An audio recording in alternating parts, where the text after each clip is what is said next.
আমি অবাক হচ্ছি, এলাকার শান্ত জায়গাতে এরকম একটা মর্মান্তিক খুন, এটা মেনে নেওয়া যাচ্ছে না, এলাকার মানুষ মানতে পারছে না। আমরাও খুবই খারাপ লাগছে যে একজন সাধারণ ছেলে তাকে আজ এইভাবে খুন করা হলো।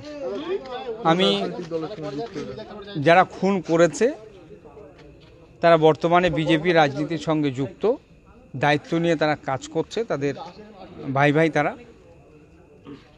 আমি বুঝতে পারছি না এটা তাদের কোনো অভিসন্ধি আছে কি না, না এলাকায় নূতন করে এরকম একটা পরিবেশ তৈরি করে, ভীতির পরিবেশ তৈরি করে তাদের রাজনীতির স্বার্থ সিদ্ধি করতে চাচ্ছে কি না, এটা প্রশ্ন থাকছে। তবে যদি এরকম কোনো দুরভিসন্ধি তাদের মধ্যে থাকে, তাদের এই মতলবকে আমি ধিক্কার জানাচ্ছি, নিন্দা জানাচ্ছি।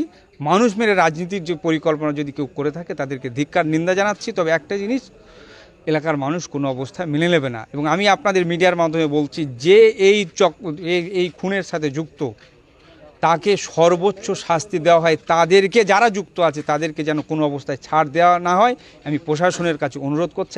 আমি আশা করছি প্রশাসন বর্তমান সরকারের যে আইন আছে সেই আইন অনুযায়ী যথাযোগ্য ব্যবস্থা নেবে, যথেষ্ট ব্যবস্থা নিয়ে এলাকার শান্তির পরিবেশ রাখবে।